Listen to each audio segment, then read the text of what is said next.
Serial जब start होती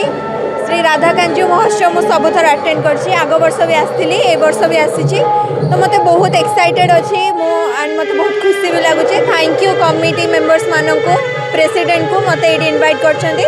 and एपटाइनी सो मुझे बहुत एक्साइटेड अच्छी कौन हम कौन ना आग को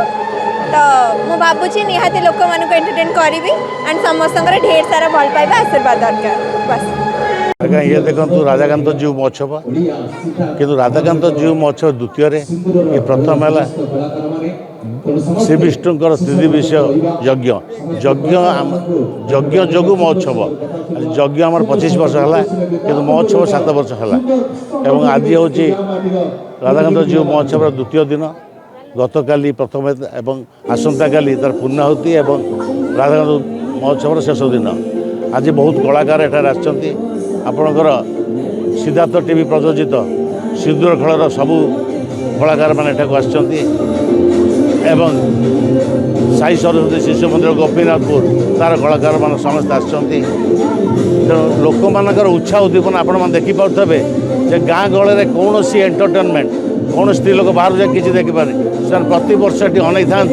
जे आम के राधाकांत जीव महोत्सव आम देखू से आम लोक मान उत्साह उद्दीपना देखिए महोत्सव करुचु एवं आम भावुचु यही महोत्सव आम पीढ़ी आज जाके अच्छी आम पीढ़ी पर कौन मुझे कि आम भावुचे ये पीढ़ी ये महोत्सव चिरजीवन राधाकांत जीव चाहिए ये महोत्सव चिरदिन पर चलुव एवं आज राधाकांत जीव महोत्सव प्रचार प्रसार प्रिंट मीडिया हो इलेक्ट्रोनिक मीडिया हो एमाने एते बारे कर आज ठीक आपणकर महोत्सव मसे पूर्व लोक केवे आप राधाकांत जीव महोत्सव तेणु ये समस्त इलेक्ट्रोनिक मीडिया प्रिंट मीडिया मैं धन्यवाद दूसरी से प्रचार प्रचार जारी रखु एवं आम ये महोत्सव जारी रखू। राधाकांत जीव महोत्सव 2026 आज द्वितीय दिवस ता सहित विश्वशांति महायज्ञ ये उपलक्षे निश्चित भाव में आर जी मुख्य कर्णधार ए माटीर पुओ समस्त अति प्रिय सम्मान्य दिलीप दास एवं ग्रामवासी सान भाई संजीत समस्त निश्चित भाव में धन्यवाद जनइबी एभली महोत्सव सालेपुर ब्लॉक रे कौन सी गाँव में देखा जाए ना प्रति वर्ष भली चलित वर्ष महोत्सव पूछते बाटपुर गाँव